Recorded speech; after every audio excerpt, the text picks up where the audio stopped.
Class is in session, and our word of the day is endorheic. Never heard of that word before until today. And because behind us we have an endorheic sink, aka Honey Lake in California. And what is endorheic, Julie? Endorheic means there's no tributaries feeding this dry lake bed, which is not dry right now. Most of the year it is dry. It's alkaline, flat Lake bed. Yeah. And no way for the water to get out. No way. So there's nothing that it flows out to. There's no tributary coming in. It's just a mass of water. Yeah, 84 square miles, I guess, is the size of this bed.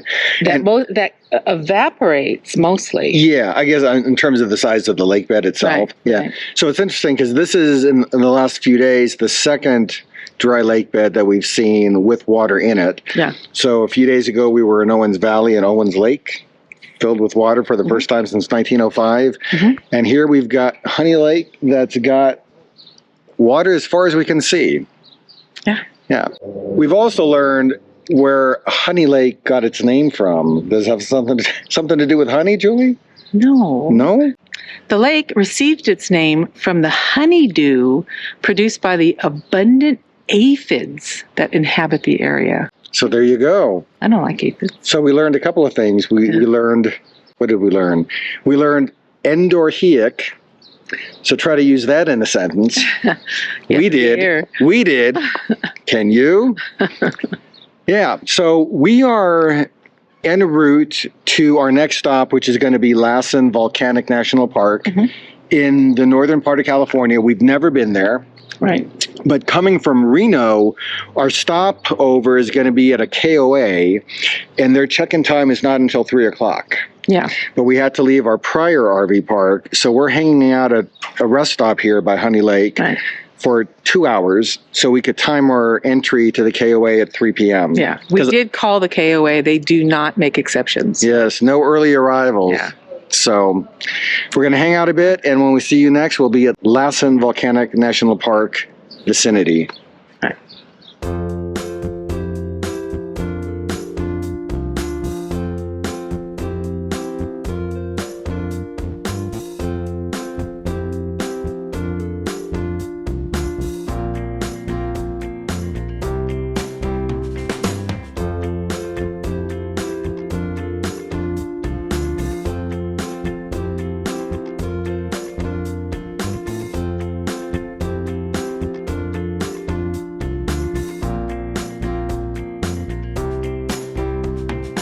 Lassen Volcanic National Park is an amazing national park filled with natural beauty, great hiking trails, and geothermal wonders.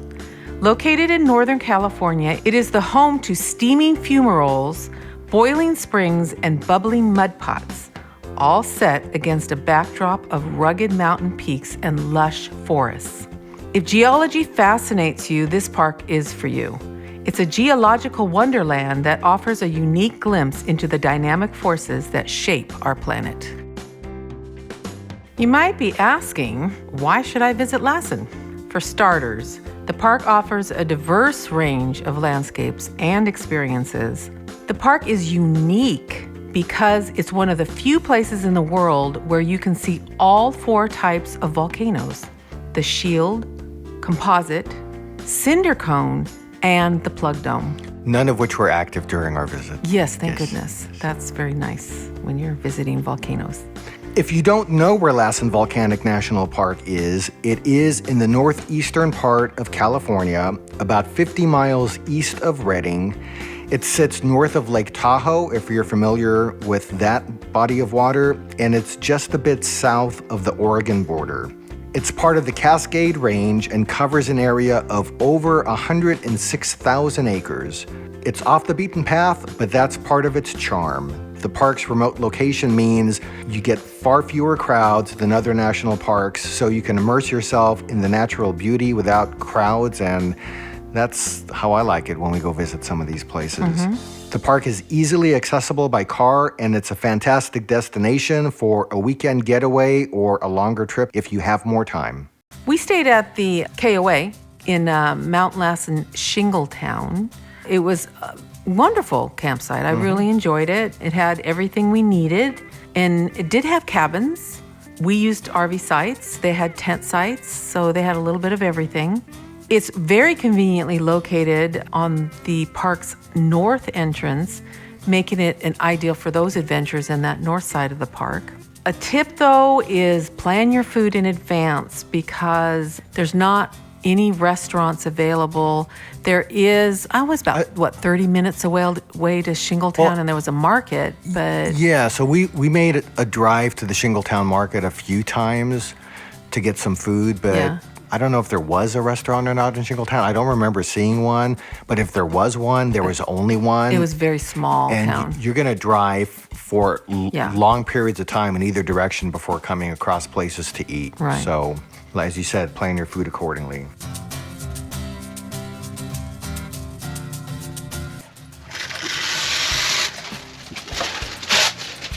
Lunch for the day? Yes, our wraps that we usually use, not a lot in it today, but that's okay.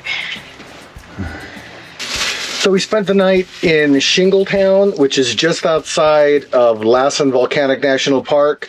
This morning we're going to head into the park. We have no idea what we're going to be able to do. Usually we pick hikes and things to do before we ever get to a location like that. But knowing that the main road is still being cleared from snow, we don't know what's going to be accessible, so we're playing it by ear. We do expect to spend a bit of time exploring what we can. We'll stop a lot, look at a lot. We have food for energy. We'll probably have some Cliff Bars. Water's in the backpack. Yep. And a day of exploration. What we're going to do, we'll find out.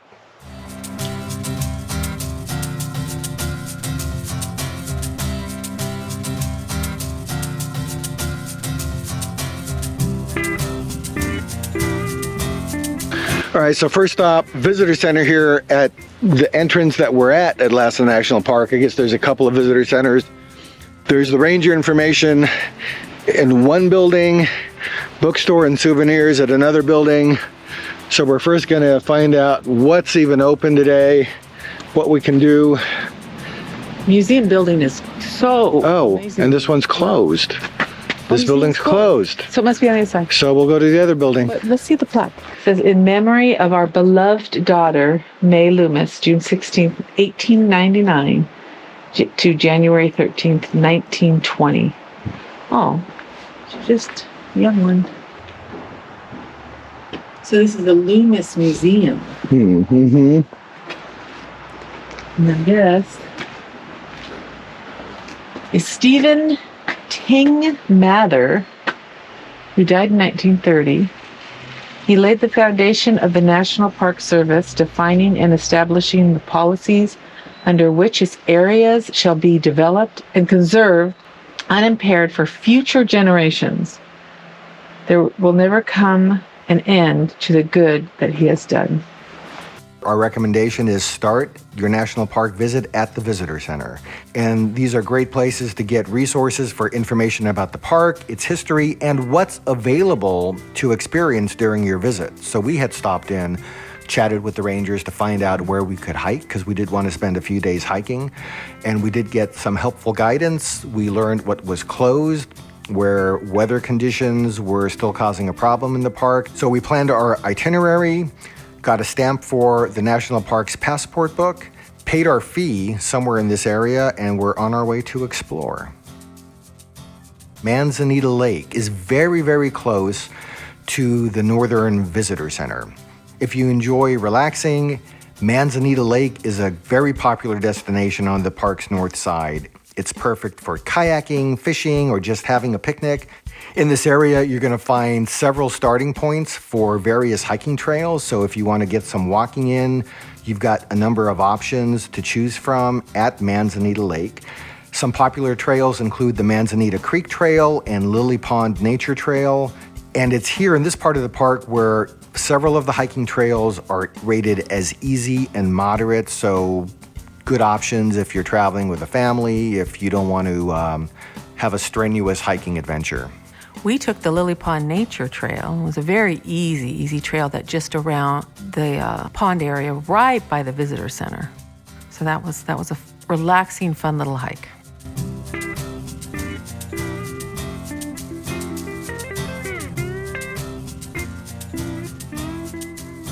Tell me what you know. So the hot rock, there was a huge eruption of Lassen Peak in May of 1915.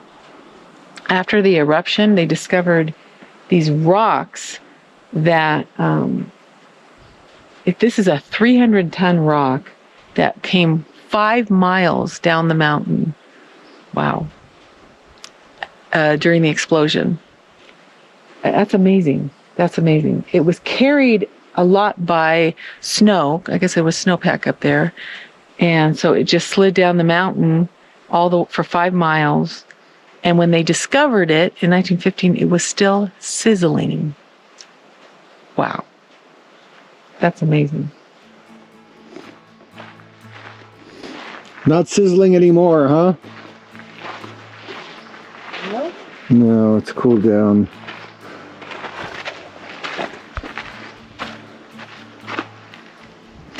No.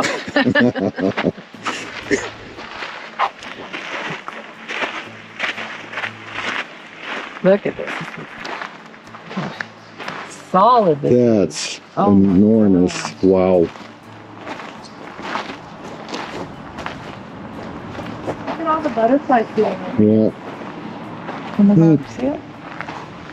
Mm-hmm.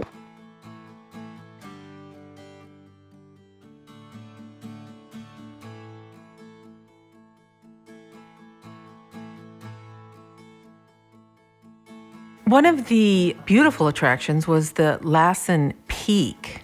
It stands over 10,000 feet tall. This volcano offers breathtaking panoramic views of the park and surrounding areas. For most visitors, the peak can be admired as you drive through the park. That's how we saw it, and it was absolutely stunning and beautiful. As you're driving into the park, there are several places that you can kind of pull over if you see one of those beautiful views of Lassen Peak and take your photographs. Yeah, we snapped quite a few photos as we were driving, as we were hiking. It was stunning, covered in snow, beautiful mountain. Oh, we came up 10 miles from the entrance and the road closes at this particular entrance. Why? Because they're still working on the roads. So there's no car travel at all. I believe the snow has been plowed away, but they're still trying to make sure that there's no avalanche issues or road issues. And there was a butterfly. Mm-hmm. So no car traffic past this point, but the rangers at the visitor center, said you're able to walk up this way, and they said you could walk up quite a bit, right? Like what, several miles? Several miles. Yeah. Yeah, I don't know. There was some kind of trailhead up here, but I can't remember what he said. Yeah. But I think the trail might be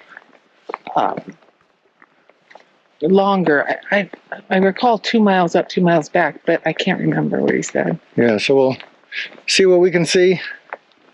And it's kind of nice to have these roads so you could walk on. You don't have to worry about cars. Yeah. Yeah.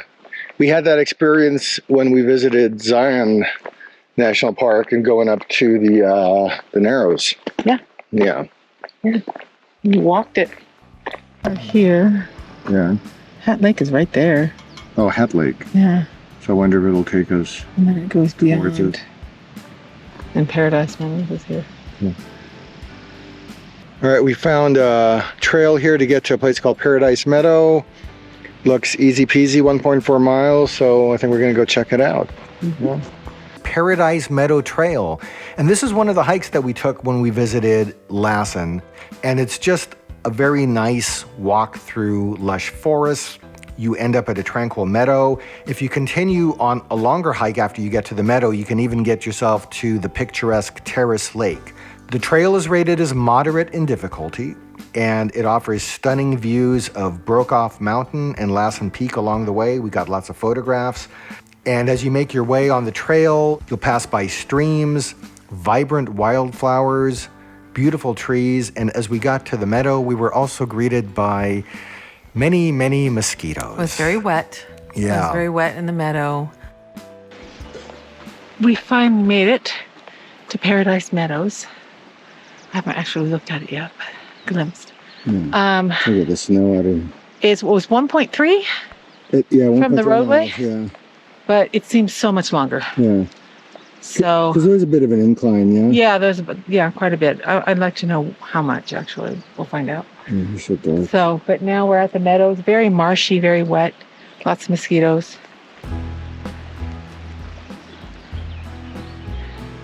Oh my gosh, it looks gorgeous.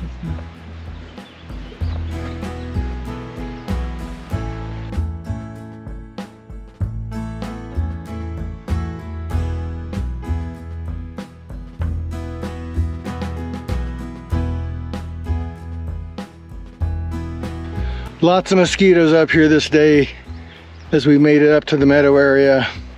So bug spray would be highly recommended. I'm sure we're gonna end up with lots of bites. Paradise Meadow, AKA Mosquitoville. Oh wow, come over here, my pretty. We had missed, or we got there too early for flower blooming. So there wasn't a lot of flowers that we saw along the way, but we did see a few and they were beautiful. Yeah, I bet you there's more that happened after our visit, just after, because the snow was just receding. Yeah. And luckily, though, most of the trail, there wasn't a mosquito problem. It wasn't until you reached the meadow, which was our final destination. It was so wet. Yeah. It was so wet. Yeah. During our return, we stopped by the river where we enjoyed our lunch by the water, so that was a nice place to have a bite to eat. Mm-hmm.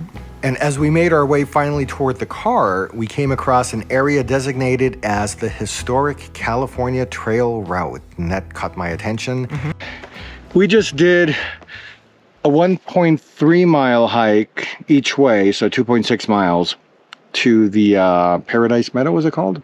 Yeah. And I don't know, that one, it seemed a lot longer getting there. It seemed ridiculously... It was, I think, a pretty good elevation. Yeah, getting back was like ridiculously fast, but that ain't nothing compared to some other hikes around here. Yes. You want to get to Missouri?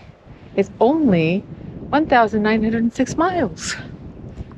Easy. But an easier walk would be... You want to get to Shasta, California, you can go 57 miles in that direction. Okay. So I'm not going to complain about 1.3 with a slight elevation gain. Independence, Missouri, that way. No, I think it's that way. Oh, well. And that's back when they had no GPS. Yeah. Yeah. Hi. Hey, hey.